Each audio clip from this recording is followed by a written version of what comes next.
Assalamualaikum warahmatullahi wabarakatuh. Waalaikumsalam warahmatullahi wabarakatuh. Alhamdulillahilladzi arsala rasulahu bil huda wal haqq wa kafa billahi syahida. Asyhadu an la ilaha illallah wahdahu la syarika lah wa asyhadu anna Muhammadan abduhu wa rasuluh wa la nabiyya ba'dah. Allahumma shalli wa sallim ala nabiyyikal karim Muhammadin wa ala alihi wa sahbihi ajma'in.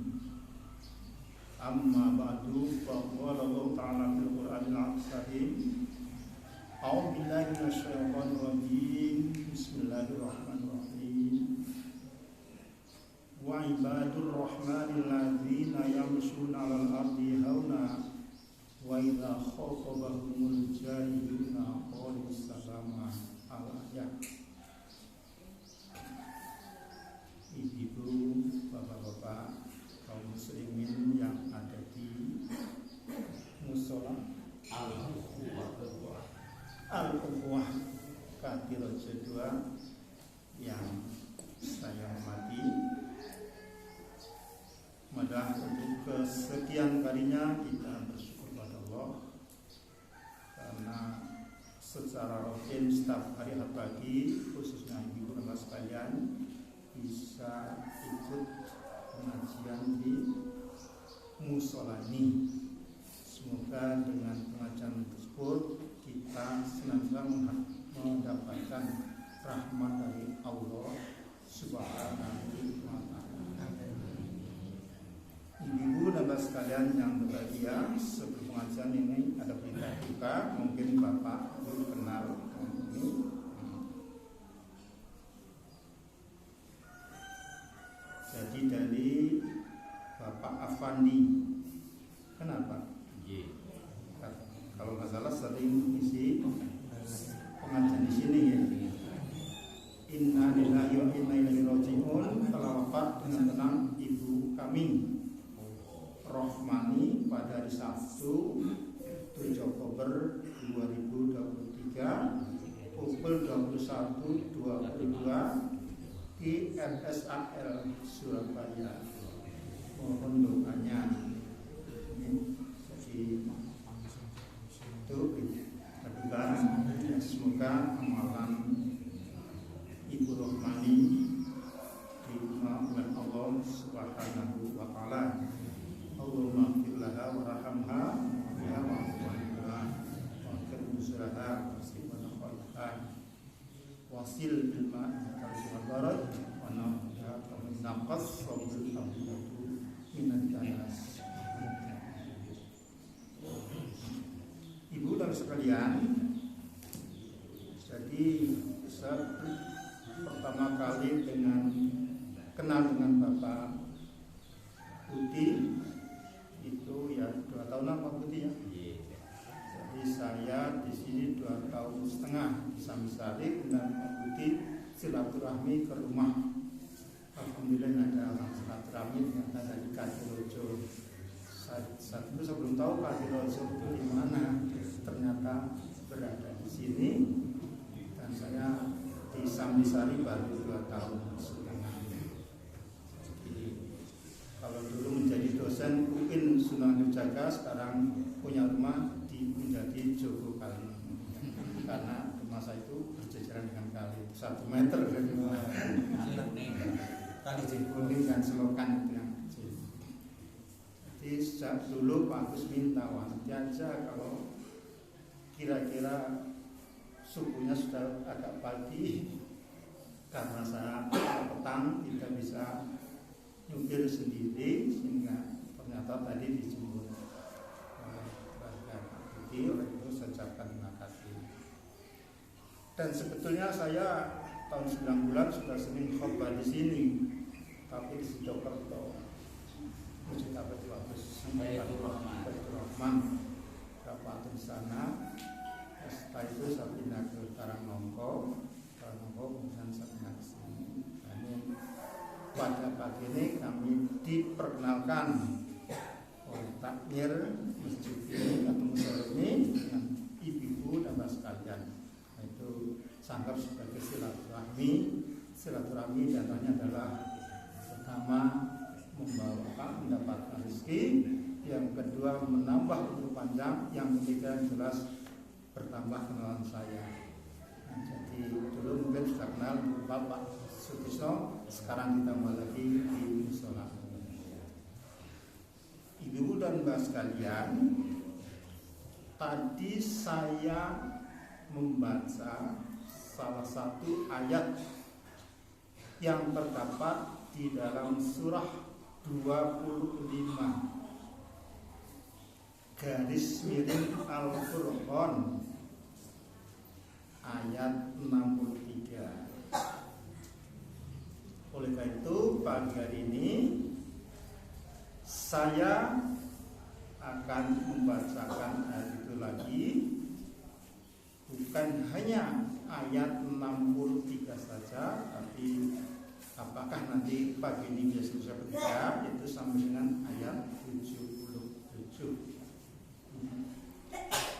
Dan tentunya ayat ini sudah pernah disampaikan oleh ustadz-ustadz atau bapak-bapak atau mungkin ibu. Sudah pernah ada ibu Bu Jasmine ya menyampaikan ayat ini. Jadi kalau saya melihat di Purwomartani Selatan ini banyak sekali tokoh-tokoh. Ada Profesor Jasmini, ada Profesor Samsul, dan ada Profesor Dudung, kemudian yang lain yang sering saya baca melalui WA yang isi mengajar di sini. Dan itu sebenarnya di sini tidak kekurangan ustaz atau guru atau kiai, ya, meskipun kita jarang memanggil guru dengan kiai, namun cukup banyak yang bisa mengisi rohani kita dengan agama Islam. Kita baca bersama-sama dulu ya. Kalau yang bawa Al-Quran silakan buka.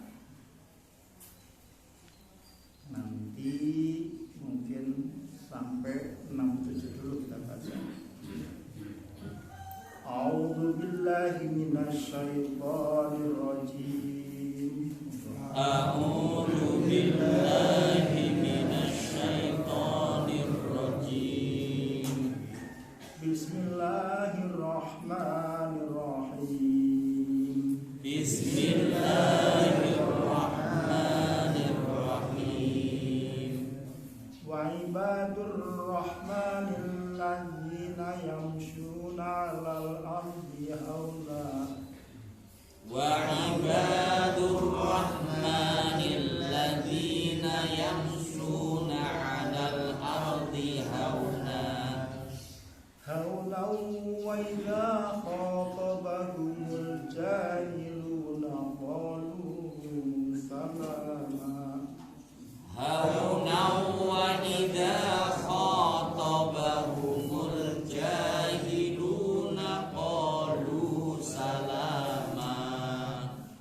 Walladzina yabituna li rabbihim sujjadan wa qiyama. Walladzina yabituna li rabbihim sujjadan wa qiyama. Walladzina yaquluna rabbana asrif 'anna 'adzaba jahannam. Walladzina yaquluna rabbana asrif 'anna 'adzaba jahannam. Inna 'adzabaha kana gharama.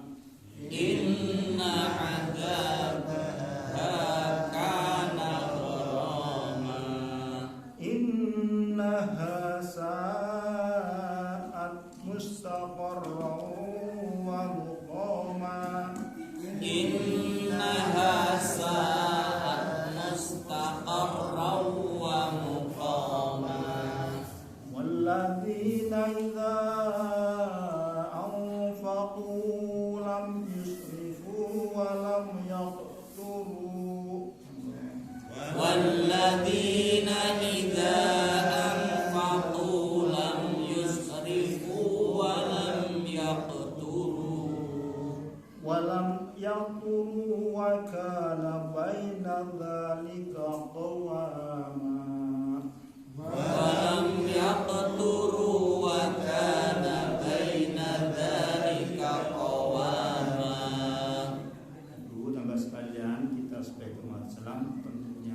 kalau ngaji itu tidak bisa dilepaskan dari ayat Al-Quran. Meskipun ini mungkin sudah pernah dikaji, maka saya beri judul ayat berikut sampai terakhir ayat 77 itu dengan 11 sifat hamba Allah. 11 sifat hamba-hamba Allah yang mempunyai kedudukan tinggi di sisi Allah. Jadi tentunya kalau kita sudah dianggap sebagai orang yang punya kedudukan di sisi Allah, itu sudah tingginya bukan main.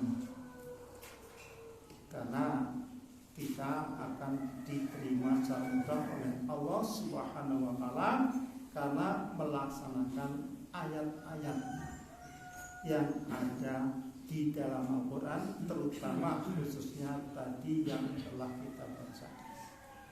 Ya tentunya di ayat lain juga ada ya sifat-sifat lain, tapi ini khusus yang terdapat di dalam surah Al-Furqan atau surah ke-25 ayat 63 sampai selesai. Apakah 11 butir ini bisa selesai? Ya, sedapatnya dulu daripada tidak dapat sebutir pun. Kita lihat artinya. Wa ibadur rahman. Ibad merupakan bentuk jamak dari abdun. Ada orang namanya Abdullah, hamba Allah. Di sini ada ya Pak Abdullah? Ada.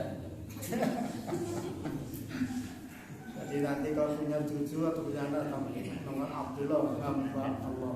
Ya. Ibadullah adalah hamba. Ya. Hamba dalam bahasa Katirojo diterjemahkan dengan abdi. Di Yogyakarta punya keraton ada istilah abdi dalam adalah sultan, hambanya sultan, abdinya. Hanya saja di sini abdu keraton atau abdu sultan itu betul-betul sebagai hamba ya yang mengabdi pada sultan.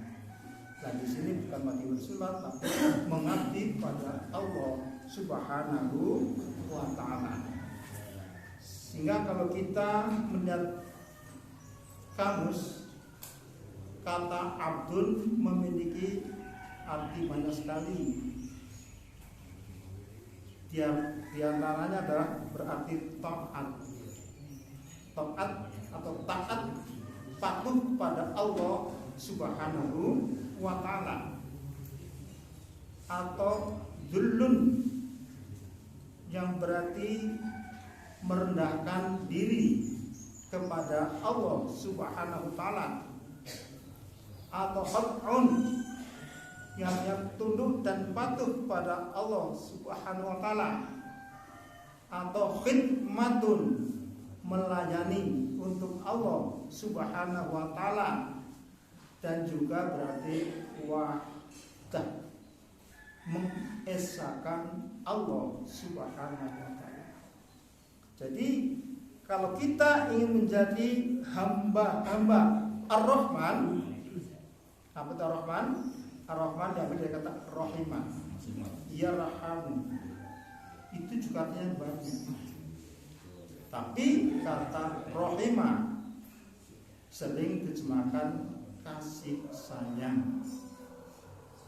Lah kebetulan dikembangkan menjadi Ar-Rahman, yang merupakan salah satu sifat Allah yang bapak-bapak kalau berdoa sering mengucapkan Ya Rahman, Ya Rahim. Wahai Zat yang Maha Penyayang, Maha Pengasih. Irhamna, kasihadah kami. Birahmatika, dengan rahmatmu dan kasih sayangmu ya Allah. Birahmatika ya Rahman, wahai Zat yang Maha Pengasih. Jadi dengan ibadur Rahman, hamba-hamba Zat yang Maha Pengasih, hamba-hamba Allah, yaitu yamshuna alal ardi. Ciri pertama. Jadi hamba, kita semuanya hamba-hamba Allah. Kita wahda, kita bersyahadat asyhadu alla ilaha illallah. Kita sering membaca qul huwallahu ahad. Kita sering tunduk patuh pada perintah Allah. Patuh karena hayya 'alas shalah, kita langsung mengerjakan sholat. Tunduk taat ke sholat, kita tunduk aturan dari Allah Subhanahu wa ta'ala. Yang sunalal ardi hauna. Pertama itu hamba Allah yang berjalan di atas bumi hauna, dengan merendahkan diri. Betul. Karena Rasulullah kalau berjalan itu menunduk ini dan ya, kalem ya. Jadi tidak ugal-ugalan, merasa ganteng sendiri, kampung misalnya, merasa gagah sendiri, jalannya tidak karu-karuan. Padahal di sini hauna adalah merasa hina. Jadi kata hauna ini muncul kata hina dalam bahasa Indonesia. Hina di hadapan Allah. Lah, hina di hadapan Allah berarti kita berakhlak seperti akhlak yang dianjurkan oleh Allah, dan itu sopan santun. Jadi abdi-abdi Allah, hamba-hamba Allah, yaitu apabila berjalan di atas bumi dengan sopan santun. Jadi insya Allah kalau umat yang merasa sebagai Allah dan Islam, ya tidak ada ugal-ugalan di dalam dunia ini, karena kita di hadapan Allah itu terasa kecil, memang kecil sekali, sehingga disebut dengan mikrokosmos. Maksudnya makrokosmosnya adalah dunia, ya. Kosmos yang besar, kosmos yang kecil. Ini jadi berakhlak yang baik. Wa'ibadu rahmanul ladina yamshuna 'alal ardi. Wa idza khatabahumul jahilun. Ini yang kedua.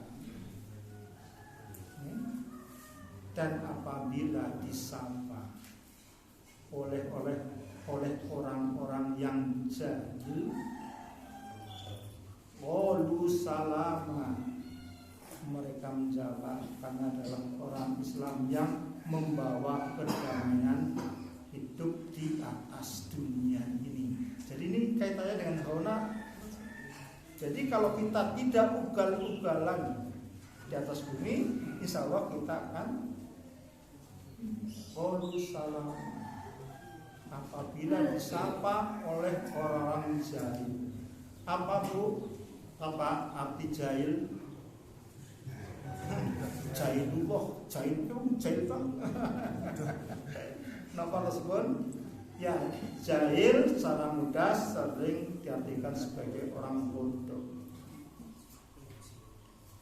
Jahula atau jahilah ya jahil, jahlan wa jahalatan, bodoh.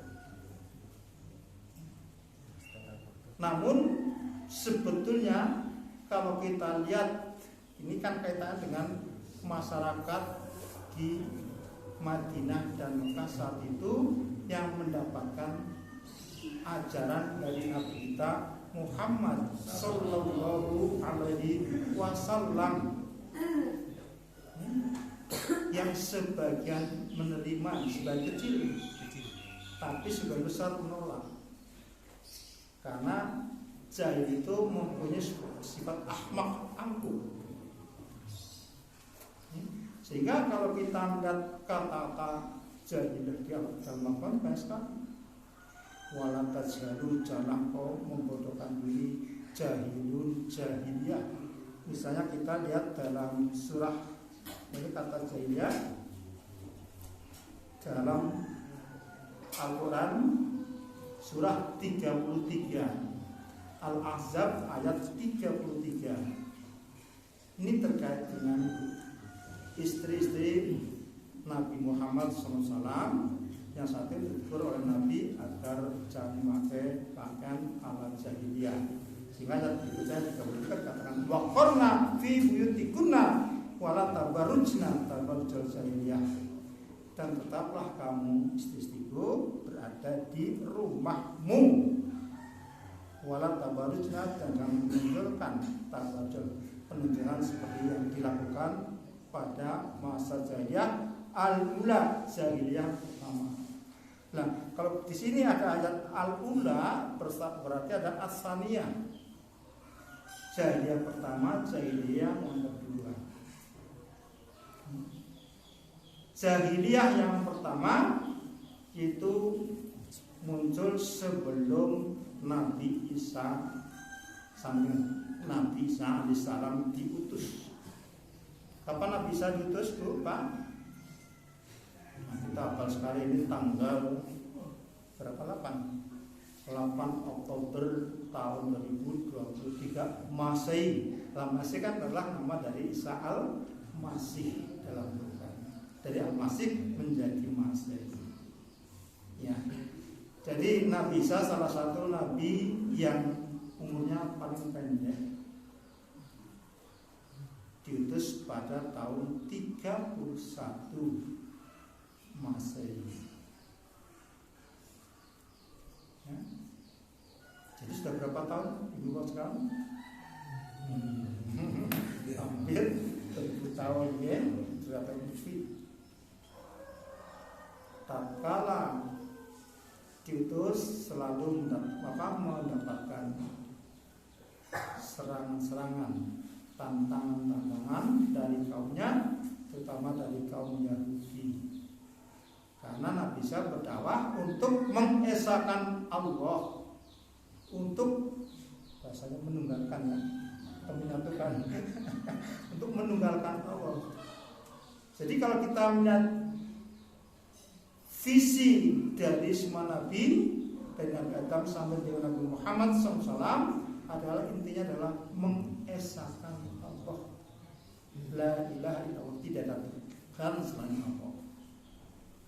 Jadi ciri khas pada saat itu kekafiran. Jahiliyah masa pertama adalah ciri adalah kekafiran. Orang tidak mau mengakui adanya Allah yang esa. Jadi nanti kalau kita baca surat Hud ayat 51, cerita nabi-nabi terus bagaimana tanggapan masyarakat atau umat pada zaman nabi-nabi itu, yaitu dengan menentang bermacam-macam wahyu yang diberikan pada para nabi dan juga ditentang. Ini disebut dengan jahiliyah yang pertama.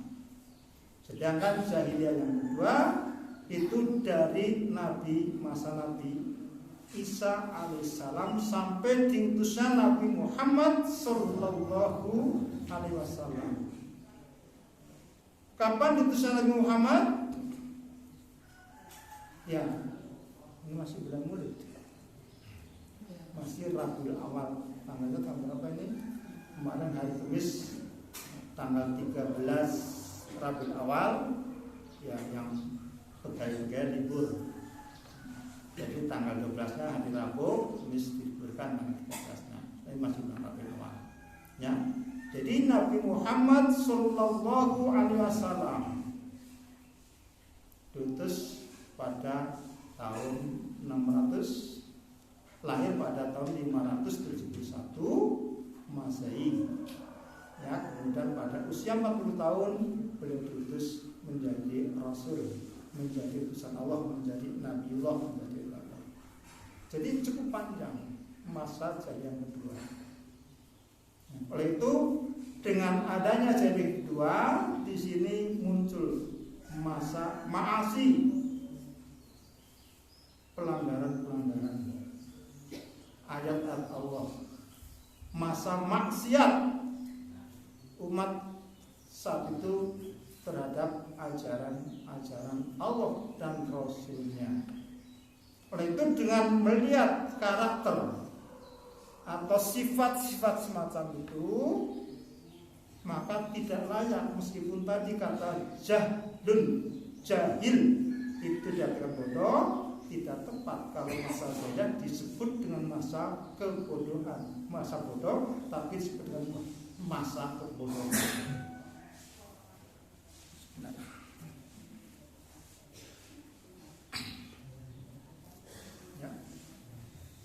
Buktinya apa? Kita semuanya hafal surat Quraisy ya. Monggo ngaji surat Quraisy.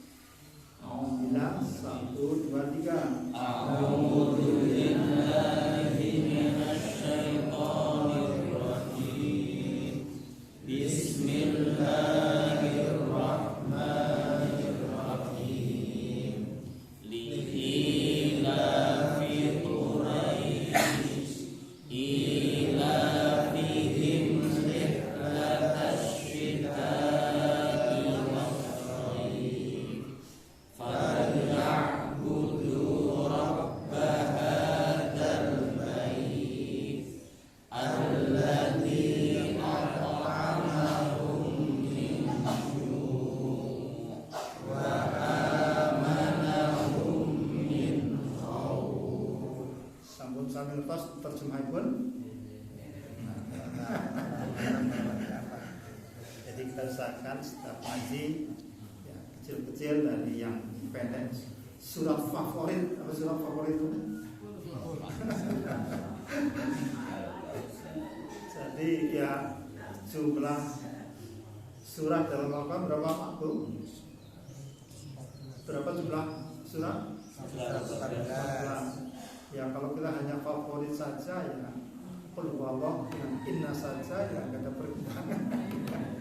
Ya paling tidak. Maka kami di UMY itu menganjurkan karyawan minimal hafal 13. Mengapa 13? Supaya dalam sholat malamnya itu bisa baca bergantian. Lupa nggak bergantian nggak apa-apa. Oh ya nggak apa-apa. Tapi kan surah jumlahnya 114, maka masa hafalnya favorit saja. Qul huwallahu sama inna a'tayna. Ya subuh qul huwallahu, inna zuhur inna dengan qul huwallahu, asar qul huwallahu dengan inna, ya tidak sepakat terus ya. Jadi ini yang menunjukkan Quraisy dari kata qirs. Apa artinya qirs? Qirs artinya mata uang. Apa artinya? Sebagai umat jahilah ternyata sudah mengenal mata uang. Padahal biasanya mata uang dikenal di masa yang apabila negara sudah berdiri. Kemudian buat mata uang dicap dengan raja yang sedang berkuasa saat itu. Mulai ini sudah di ilafi Quraisy, tradisi atau karena kebiasaan orang-orang Quraisy. Jadi sudah biasa. Apa kebiasaan mereka? Ilafihim, kebiasaan mereka rihlatasy syita, mengadakan tur, mengadakan perjalanan syita pada musim dingin. Kemana? Ke Yaman. Yaman dikata Yemen, artinya kemakmuran. Jadi Yaman saat itu makmur sekali, sehingga menjadi tujuan wisata. Pada musim dingin ke Yaman. Beberapa kilo, ya kalau kita lebih dari 1000 kilo. Naik pesawat belum ada pesawat. Jalan kaki atau andai kata punya kuda atau onta naik pesawat. Bayangkan 1000 kilo saat itu. Saya kira 2 bulan yang lalu mau ke Riyadh dari Mekah, ternyata berapa? 900 kilo. Masih nggak jadi karena sedang 47 derajat, panas sekali. Begitu haji selesai, panasnya masih 47 derajat. Jauh. Pakai mobil ya meskipun kecepatannya 150 ya. Artinya rencana mau menempatkan mahasiswa KKN ke Riyadh. Ya kemarin yang KKN hanya di Jeddah dan di Mekah saja. Jadi 900 kilo karena di sana sebagai ibu kota Saudi Arabia biayanya cukup mahal ya, sebagaimana di sini kalau di Jakarta juga mahal. Ya. Jadi tadi kembali pada Yaman pada musim ini kan sudah berarti sudah melalang ke dunia lain. Nah kita kalau ke timur berapa kilo? Sudah keluar negeri. Ke Malaysia, Singapura berapa kilo juga sudah negeri. Tapi pakai pesawat Singapura 1,5 jam. Jadi tradisi sudah maju, tidak bodoh. Karena dengan perjalanan tersebut mereka mengetahui perhitungan bintang falak. Jadi tanpa itu nanti akan tersesat. Rihlatas maswaif, dan pada musim panas mengadakan rihlah, mengadakan perjalanan ke utara, ke Syria. Berapa kilometer? Lebih dari 1000 kilometer. Ini menunjukkan peradaban mereka. Maka di samping itu terkenal dengan syair-syairnya. Sehingga mengapa muncul surat Asy-Syu'ara? Karena ini menggambarkan para penyair yang ada saat itu, yang ternyata dengan syair tersebut mereka ingin menyanyi ayat-ayat suci Al-Quran. Bapak-bapak dan ibu sekalian, kalau Pak MH yang ngaji bersair, kita paham nggak? Artinya kan bahasanya sudah tinggi. Ya kalau mau sekedar bahasa Indonesia ya dia nanti kalau dengan syair, wah apa itu maksudnya? Kecuali kalau saya bahasa Jawa, itu dan punya tanami karaten pejukan yang itu apa nih? Tanlangan bahasa lain, gitu. Jadi semacam itu juga sama. Itu pun sudah menunjukkan bahwa tradisi atau kebiasaan orang Jawa sudah tinggi, sudah ada yang semacam itu. Ila kita bercintai falyabudu, maka sembahlah Rabb hadzal bait, Tuhan yang memiliki rumah ini, itu Ka'bah. Ini disuruh untuk menyembahkan. Namun mereka tetap melanggar, yaitu menyembah patung-patung yang mereka. Untung tatkala Nabi Muhammad menaklukkan Mekah, kemudian membuang patung-patung yang berada di dalam Ka'bah. Jumlahnya berapa Bu Pak? 360 patung dengan berbagai ragam nama. Ya, patung itu yang terbuat dari apa? Yang dari cincin, dari emas. apa? Batu apa? Batu aktif. Oh, Batu aktif. Kadang terbuat dari kaca, yang buat sampai yang terbuat dari gandum. Sehingga setelah menyembah apa? Lapar, kemudian gandum itu dimakan. Oh, ternyata Tuhan dapat di. Nah, ini. Jadi ini yang namanya mereka membodohkan diri, tidak mau memahami ayat-ayat Allah yang dibawa oleh Rasulullah Muhammad SAW. Di samping ada tradisi molimo. Apa Pak? Molimo.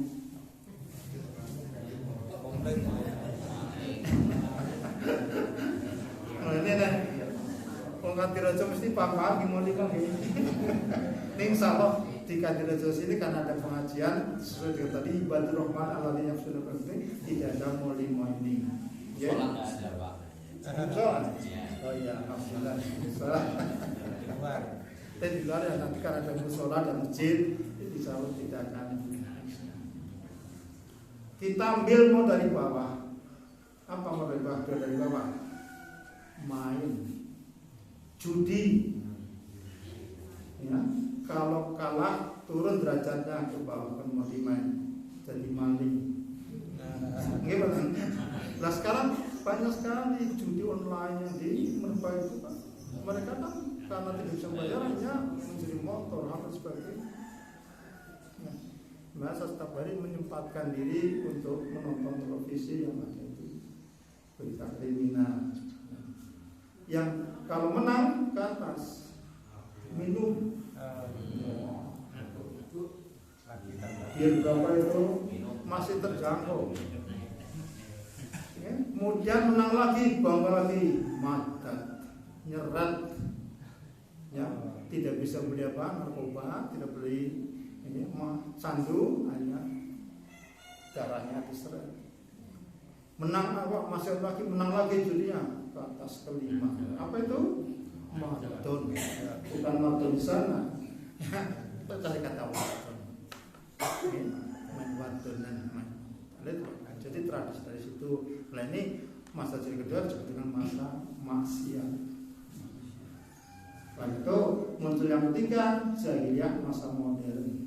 Sekarang ini kalau ada orang-orang yang berbuat seperti itu, maka dikenal dengan Muslim. Kembali ke ayat ibadur rahmanil ladzina yamshuna 'alal ardi wa idza khatabahum jahilun. Dengan ayat tersebut yang menunjukkan bahwa kita harus berakhlak mulia, maka sebetulnya memberi contoh kepada masyarakat itu bahwa kalau kita mau damai, insya Allah masyarakat akan tertarik untuk masuk agama Islam. Ya, itu perkembangan di agama Islam kita bisa melihat nanti pada surah Al-Fatah ayat 29. Jadi itu ciri yang kedua. Kemudian ciri yang ketiga, walladzina yabituna li rabbihim sujadau wa qiyamah, yaitu orang-orang yang pada waktu malamnya bersujud dan berdiri li rabbihim untuk Tuhan mereka. Napa maksudipun bersolat? Ibnu Abbas mengatakan yang dimaksud dengan sholat malam di sini, kalau habis maghrib sholat 2 rakaat sudah termasuk sholat malam.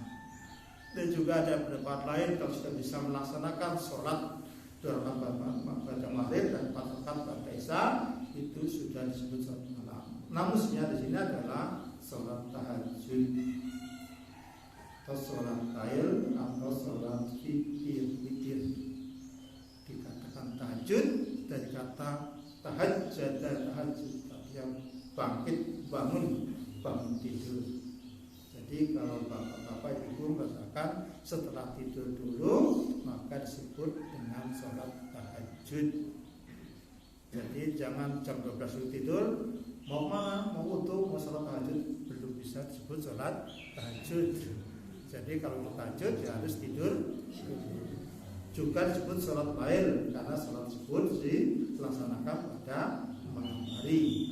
Juga disebut sholat witir karena sholat tersebut ganjil di rakaat 11 rakaat. Ya, jadi ini namanya walladzina yabituna fil sujud wa qiyamah. Walladzina yaquluna, yang keempat, dan mereka orang-orang yang berdoa. Yang makna yang ulun itu sebenarnya mengatakan. Tadi sini karena dengan kata Rabbana maka kata berdoa. Dan mereka orang-orang yaquluna yang berdoa, Rabbana srif anna, ya Allah palingkanlah kami azab jahannam, siksa neraka jahannam. Jadi itu selalu mohon Rabbana srif anna azab jahannam, inna adzaba, sebenarnya siksa neraka jahannam amat sangat pedihnya. Moga sampai saran. Rabbana hab lana, silakan. Rabbana hab lana. Oh, keliru nggih. Setengah dengan apa? Rabbana srif anna. Rabbana srif anna adzab jahannam. Rabbana srif anna adzab jahannam. Rabbana srif anna adzab jahannam. Rabbana srif anna adzab jahannam. Rabbana srif anna adzab jahannam. Inna adzabaha kana gharama. Inna adzabaha kana gharama. Kalau bapak-bapak ibu paham, maka silakan nanti tambah doa. Kita baca setelah sholat sunat. Rabbana srif anna adzab jahannam, inna adzabaha kana gharama. Innaha sat mustaqarra wa muqama. Sesungguhnya neraka jahanam itu tempat yang paling jelek untuk ditinggali. Kadang-kadang rumah yang panas ya, wah itu tidak enak. Tapi neraka jahanam yang panas lumayan, maka dikatakan tempat yang paling tidak enak. Ini keterangan sifat dari neraka jahanam. Walladzina idza anfaqu, ini yang kelima ya. Dan mereka orang idza anfaqu apabila berinfak. Infak itu adalah menafkahkan. Ya. Bahasanya apa menafkahkannya? Membelanjakan. Jadi infak itu kata nafkah yang sebenarnya buah. Nah, itu ada salah satu hadis yang mengatakan apabila memberikan infak itu kan ditutupi gini, karena tidak tersembunyi, tidak dilihat orang. Itu arti asal semacam itu. Jadi walladzina idza anfaqu, ya, lam yusrifu, tidak berlebihan, walam yakturu, dan tidak cetil, tidak kurang. Wa kana baina dzalika qawama, infak itu seakan di tengah-tengah antara keduanya. Ya. Jadi tidak boros dan juga tidak kikir.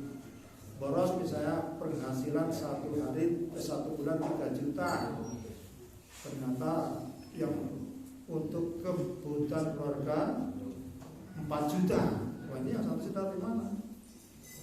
Atau 3 juta habis semua. Padahal dalam majelis Islam ada acara infak tidak dilaksanakan. Nah, dia makan. Tapi juga tidak kurang. Gaji 3 juta, putranya 3, ternyata 1 bulan hanya dipakai 500.000 misalnya untuk 1 bulan. Itu juga tidak boleh semacam itu. Maka dikatakan wakana baina dzalika qawama, tengah-tengah di antaranya. Jadi tidak boros tapi juga masih menyediakan. Ibu dan bapak sekalian, jadi hanya 5 Pak yang saya sampaikan ya. Pada masa ada 11 tadi ya. Nanti yang sisanya bisa dipahami oleh ibu dan bapak sekalian. Terus sekarang sudah ada Al-Quran dan juga ada ya, HP yang saluran, dan di situ juga ada terjemahnya. Saya ingin mengajarkan pada mahasiswa saya dulu yang kalau ngaji ya jangan banyak-banyak, 1 ayat 3 ayat, tapi setelah itu dibaca terjemahnya. Jadi meskipun itu khatamnya 1 tahun atau 2 tahun, tapi ngerti satu persatu. Alhamdulillah artinya apa? Bismillah kenapa? Qul huwallahu dan seterusnya. Oleh itu kita latih Bapak-bapak. Ya di samping memang tadarus, artinya kan dari kata darsun, mempelajari. Tadarus adalah betul-betul mempelajari Al-Quran. Namun artinya bergeser menjadi qiraah, menjadi baca Al-Quran. Itu kita sebagai umat Islam kita latih semacam itu untuk memahami Al-Quran. Yang jumlahnya berapa Pak Bu? Jumlahnya Al-Quran 6.326. Ada yang bulan 6.646 ya. Namun karena daya silakan Bapak Ibu nanti hitung sendiri. Surat Al-Fatihah sekian tambah ya 7 ayat tambah surat An-Nas sekian. Saya sudah pernah mencoba di Al-Quran ini ke sebuah aturan. Ya, jadi mau gitu. Jangan ya 6.000 itu karena waktu TK supaya mudah hafal. Di sini berapa jumlahnya? 6.646. Nah kita yang sudah mengumpulkan coba kita hitung. Surah Al-Baqarah 200 berapa? 86 ditambah surah Al-Imran 200, ada 400 ya. Maaf ini Bapak kita mengurus karena waktu sudah cerdas. Ya, ini masih ada 6 butir. Bapak bisa sendiri. Maaf karena tidak seperti balik lain yang lebih canggih cara menyampaikannya. Maaf lahir batin. Akhirul kalam. Assalamualaikum warahmatullahi wabarakatuh.